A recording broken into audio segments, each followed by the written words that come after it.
It was about lunchtime on a Saturday afternoon when I received a call from Scotland Yard that a murder had taken place at the home of Sir Henry and Lady Agatha. Sir Henry had been governor of one of the principal provinces of India, and as such, the powers that be felt that it was not a good idea to leave it to the local police. When I arrived at the Hollow with Sergeant Penny, I was introduced to Sir Henry, who is, by the way, a crack shot. Yes, and I've got quite a collection of guns, including a pair of .38 Smith & Wesson revolvers. Turns out that one of them is the murder weapon. Lady Lucy Agatha, not the perfect hostess. Say what you will, murder is just so awkward.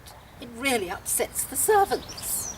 Miss Midge Harvey, the poor relation, earns her living in a dress shop. My mother was Lady Agatha's first cousin, but I grew up on the family estate at Ainswick with the rest of my cousins. I had a very happy childhood. Mr. Edward Agatha inherited the family estate from Lady Agatha's father, which is rather a sore point, as Lady Agatha, being female, was herself not able to inherit. Edward is in love with Henrietta Agatha. Midge Harvey is in love with Edward. And now we come to Dr. Christie, the eminent Harley Street specialist.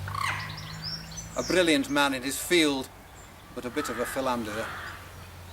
His wife Gerda is a timid woman, but utterly devoted to him. I didn't want a raving beauty as a wife. I didn't want an egoist out to grab everything she could. I wanted safety and peace and devotion, and all the quiet, enduring things in life. I wanted someone who would take her ideas from me. Well, you certainly got what you wanted. This is Gudgeon the butler. He's been with the family for years.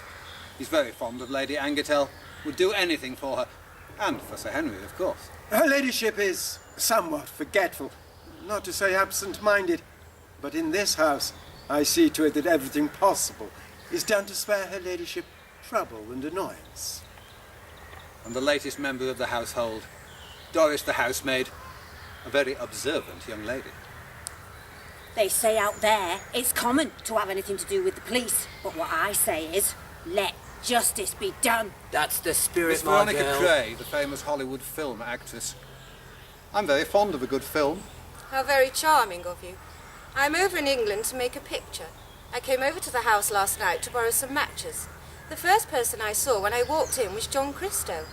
Well, I hadn't seen him for years. It was lovely to see him again.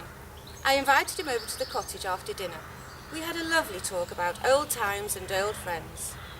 John Christie didn't return until 3 a.m. Oh, gosh. It must have been much later than I thought. Apparently they spent all morning doing a bit of target practice. So it's not really surprising, this being an Agatha Christie play, that by lunchtime someone had been shot. The question is, who done it? They're not telling us everything they know, Penny. There are no alibis in this case, no times and places to check. The revolver was one of those used in the target practice. They all handled it. Anyone could have picked it up, but the only clear prints on it were those of Mrs. Christie and Henrietta Agatha, the only two people who aren't here.